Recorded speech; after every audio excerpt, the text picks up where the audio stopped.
Klaus, from the originals, has waited 1,000 years, and today, the day he has longed for, has finally arrived, the day to break the curse. After tonight, he will become the unprecedented hybrid, standing at the pinnacle of both vampire and werewolf races. The witch Greta has trapped 3 sacrifices within a ring of fire: Jenna, who had just been turned into a vampire; Jules, the malevolent female werewolf; and Elena, the extraordinarily rare doppelganger. Damon wants to take Jenna's place as a sacrifice, but Catherine stands in his way. It turns out that Klaus already knows about Damon's werewolf bite, which has tainted his blood, rendering him unfit to be a sacrifice. Damon immediately contacts his brother Stefan to inform him that Jenna has been chosen as a sacrifice. This revelation completely upends everyone's plans. Now, if they want to kill Klaus, they must wait until he breaks the seal. Elena has a way to protect herself, but Jenna does not. Alaric turns pale. He had just reconciled with Jenna. The witch Bonnie wanted to strike early,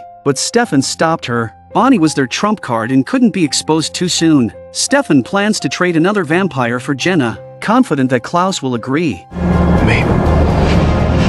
The ritual has begun. Greta dispelled the magic that had trapped Jules in the ring of fire, and Klaus, in a lightning-fast move, ripped out Jules' heart. This horrifying scene terrifies both Jenna and Elena. Meanwhile, Tyler, having transformed into a wolf, repeatedly slams against the iron door, nearly breaking it down. Matt fires 2 shots, injuring Tyler, and Caroline hurriedly stops him. To avoid hurting Tyler, they have no choice but to continue fleeing. While hiding, Matt reveals the truth. That day, he had taken verbena in advance, so Caroline's compulsion didn't work on him, and Sheriff Forbes now knows her true identity. Caroline knew that her mother hated vampires, so she never dared to confess. Matt's move undoubtedly disappointed her. How should we get along in the future? Matt, overwhelmed by the danger surrounding him, is agitated. His girlfriend is a vampire, and his friend is a werewolf. He's had enough of living in constant fear. At this moment, they drift further apart. At that moment, a naked Tyler showed up. He had finally made it through the full moon. Damon's arm was rotting, but he didn't tell anyone. He chose to wait for death alone at home. Since he couldn't help, he didn't want to be a burden to anyone. To his surprise, John arrived. Elena was his daughter, and no one had informed him of what was happening at such a crucial moment. Damon, already half dead, had no patience for John. You ruined her life. You know that, right? I know, John. I took her choice, destroyed her future. Trust me. John couldn't accept the idea of his daughter becoming a vampire, so he searched through ancient texts and found a way to revive Elena without her turning into a vampire by transferring his life force to her. Damon, however, thought this plan was foolish. I'm putting my faith in it. Before Stefan went to exchange Jenna, he had a conversation with Elijah. He was worried that Bonnie might die from exhausting her powers, and he feared Elijah might betray them. Elijah assured Stefan that Bonnie wouldn't need to exhaust all her power. He would deliver the fatal blow to Klaus. As for Klaus, Elijah had no love for him, only hatred. It turns out that Klaus had destroyed the original's family. Elijah's siblings had been hunted down one by one and their bodies dumped into the sea. The one who kills my brother, even if he is my brother, must be killed. Stefan went to the quarry alone, prepared to die. At that moment, Klaus was about to sacrifice Jenna. Strangely enough, Klaus had an unusual amount of patience for Stefan. The truth is, they had met before, but that's a story for another time. Stefan offered to take Jenna's place, but Klaus preferred the drama of 3 women in a show. Still, he hinted that it wasn't entirely out of the question, because Stefan was his dear friend. Klaus then handed the decision to Elena. She had to choose between Jenna and Stefan. Elena, being greedy, wanted both. Klaus suddenly attacked Stefan, but it was all for show. He wasn't really going to kill Stefan. I have other plans for your boyfriend. I want him alive. The fire ring trapping Jenna disappeared, and though she had been terrified, her eyes now showed resolve. "Let me protect you for once," she said. With that, Jenna stopped retreating and launched an attack, biting Greta, but Klaus was faster than Jenna. Elena could only watch helplessly as Klaus plunged his hand through Jenna's heart. The ultimate showdown between the strongest witch and the most powerful vampire is about to begin. Klaus is only one step away from breaking the curse and becoming the unprecedented hybrid, merging the powers of both species. The ring of fire at Elena's feet vanishes, and Klaus, ever the gentleman, invites Elena to her death. Elena rolls her eyes at him and walks toward the altar on her own. The severely injured Stefan can only watch helplessly. Thank you, Elena. Klaus gently sinks his teeth into Elena's carotid artery. As she feels her blood draining, Elena's consciousness begins to fade, and Klaus holds her body close. After waiting for 1,000 years, Klaus has finally broken his own seal. He can feel the ancient bloodline within him awakening. This is when he is at his weakest. Suddenly, a crack of thunder roars, and Klaus is flung across the air. Bonnie has made her move, and the sky itself seems to darken. Bonnie, having absorbed the power of over 100 witches, now reveals her true might. In her shock, Greta's neck is snapped by Damon. As Bonnie chants her spell, she struggles to move forward. Klaus, now suppressed, cries out in disbelief. Impossible, you're supposed to be dead. Damon immediately took Elena's body to Stefan, but Stefan persuaded his brother to take Elena and go first. Under Bonnie's relentless assault, Klaus is left clinging to life. With Elijah poised to deliver the killing blow, Bonnie had to stop in order to save herself. Elijah looks down at the brother who once stood so tall, and in the next moment, he drives his fist through Klaus's chest, gripping his heart with precision. Klaus quickly tries to explain that he did not bury the other originals at sea, they are safe. Sensing something amiss, Stefan urgently pushes Elijah to finish the job, reminding him of his promise and the honor of keeping one's word. Seeing his brother waver, Klaus desperately tries to persuade him. Do it and I'll take you both out. You'll die. I don't care. Brother.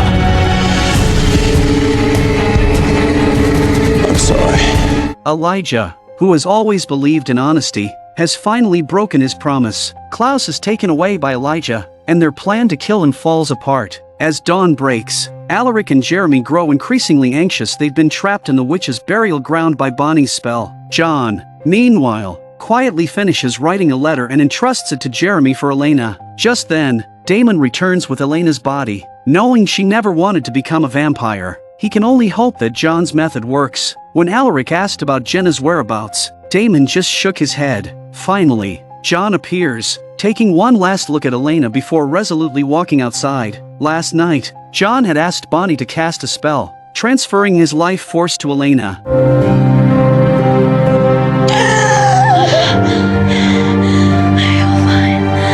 Seeing Elena revived as a human, John, now relieved of his burden, peacefully passes away. When Tyler woke up, Matt was already gone. Caroline had stayed by his side all night, and it was only then that Tyler learned Matt and Caroline had broken up the night before. Tyler felt a deep sense of guilt after all. He had tried to kill Caroline twice. Heartbroken over her breakup, Caroline found comfort in Tyler, and their relationship grew even stronger. In addition to a letter, John had left his resurrection ring to Elena. It's no easy task being an ordinary parent to an extraordinary child. I failed in that task. And because of my prejudices, I failed you. For me, it's the end. For you, a chance to grow old and someday do better with your own child than I did with mine. It's for that child that I give you my ring. Whether you are now reading this as a human or as a vampire, I love you all the same, as I've always loved you, and always will. 2 fresh graves, double the pain. Elena wept bitterly. For now, Jeremy was her only family left. After the memorial, Damon didn't seem to want to leave, and Stefan, who rarely gives in, said that Elena needs us, but Damon questioned Stefan about what their next plan was. How does one go about killing an all-powerful wolf vamp and his two-faced older brother? I have no idea. With his death approaching, Damon wasn't willing to relax for even a moment. It was only then that Stefan learned Damon had been bitten by Tyler, and Damon's entire arm was now rotting. Both brothers knew that a vampire bitten by a werewolf was doomed to die, but Stefan vowed that he would find a way. You want to do something for me? Keep this from Elena. Last thing she needs is another grave to mourn.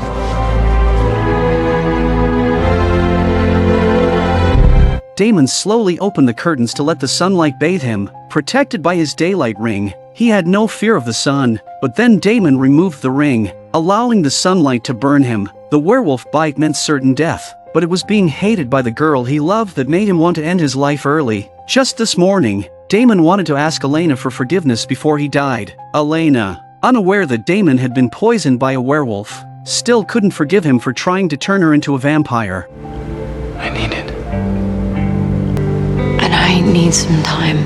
What Elena didn't know was that Damon didn't have the time to wait for her forgiveness. When Damon returned to the mansion, he chose a bottle of his favorite wine, drinking it in front of the window. Then, he removed his daylight ring, preparing to leave this world in peace, but Stefan arrived just in time to stop him, imprisoning Damon in the cellar to prevent him from doing anything foolish. Damon's condition worsened rapidly, and Stefan had only one day to find a cure. Since Jenna's death, Alaric had been drowning in alcohol and despair. When Stefan called, he was blunt. He needed Alaric's help. Alaric was still bitter about not participating in the final battle, but Stefan cut to the chase. Damon was dying, and that sobered Alaric up instantly. What do you need?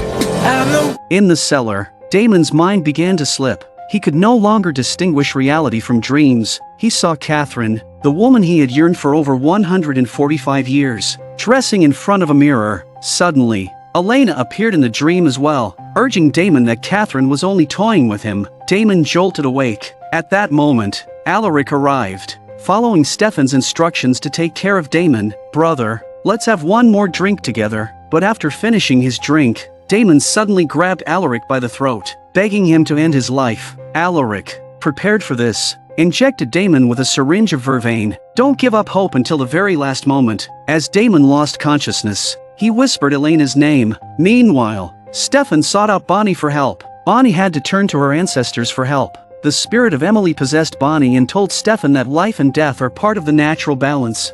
Is that true? Or are you just saying no because it's Damon? Perhaps it is his time to die. Emily refused to reveal the cure. Bonnie's soul then regained control of her body, and she told Stefan that the spirits did not welcome her, but she had faintly heard Klaus's name. Klaus might be the key to saving Damon. Stefan knew that facing Klaus was a deadly mission, so before leaving, he went to see Elena. Stefan told Elena everything about Damon, and she realized that Damon had come to say goodbye that morning. Stefan planned to confront Klaus, driven by a gut feeling that he wouldn't die, and he was willing to risk everything to save his brother. Despite all the ups and downs between the Salvatore brothers, they deeply loved each other. Go talk to him. Just tell him that there's still hope. Meanwhile, Klaus woke up, completely naked. Feeling the changes in his body, he exclaimed how wonderful it was he had become the unprecedented hybrid, a vampire werewolf. Elijah had been watching over him all along. It turned out that after Klaus transformed into his werewolf form, he slaughtered many innocent bystanders, and Elijah had been cleaning up his mess. Elijah demanded that Klaus fulfill his promise and release their other siblings. The original's family deserved to be reunited, but Klaus was no longer the same. He no longer feared Elijah's threats. "No one can kill me now," he declared. Elijah grew nervous, wondering if Klaus was about to betray him. When the original's brothers returned to their old home, they found Stefan waiting for them. Klaus's eyes lit up. Stefan stated his purpose to beg for a cure for his brother Damon, but Klaus told him to wait. You see, I have an obligation to my brother. It requires my immediate attention. Elijah apologized for betraying Stefan, but he didn't regret it, because reuniting with his family was more important than anything else. But this betrayal came out of nowhere. Klaus's idea of a family reunion was to put Elijah's body with the others. Now, what am I gonna do with you? Aside from the top-tier originals vampires, Ripper vampires are likely the most powerful. When they feed, they decapitate and disembowel their prey. Ripper vampires are ruthless killing machines, so brutal that even other vampires can hardly bear to watch. Stefan was 1 in a million a Ripper. The original's Klaus can't bear to kill Stefan, so he teleports to inflict heavy damage on Stefan. Catherine, willing to set herself on fire, begged for Stefan's life. It seemed she truly loved him. Stefan offered to give up anything in exchange for the cure, but Klaus scoffed, saying, "In your current state, you're practically worthless unless you return to your true self." The series of murders orchestrated by Klaus had Sheriff Forbes convinced that vampires were responsible, so she planned to carry out a purge. When Elena went to visit Damon, she was intercepted by Sheriff Forbes, who also locked Alaric in the cellar. Sheriff Forbes found Damon in the cellar, but when she opened the cell door, Damon attacked and knocked her out. Given Rose's tragic end, there was a real possibility that Damon might go on a killing spree. Always on and off the wagon for decades. When he was off, he was magnificent. He went into Monterey and wiped out an entire migrant village.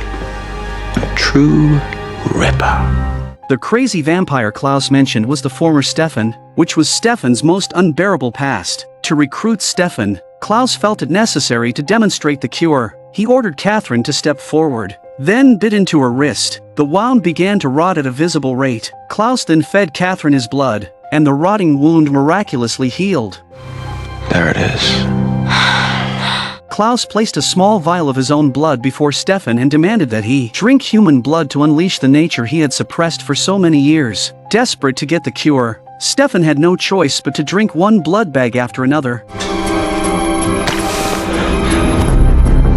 Again. Meanwhile, a rabid vampire crashed the movie night at school. Damon was delirious at this point, and he often had hallucinations. Jeremy was the first to discover Damon, and he took Damon to the bar. At the same time, Sheriff Forbes received a tip and rushed to the bar, while Elena was put under her custody. In an attempt to kill Damon, Sheriff Forbes accidentally shot Jeremy. Caroline had no choice but to feed Jeremy her blood in front of her mother, but it was too late. Jeremy was already dead, and vampire blood couldn't save him. Bonnie then took Jeremy's body to the witch's burial ground, where she pleaded with her ancestors for help, but the spirits were angry at her presence and refused to assist.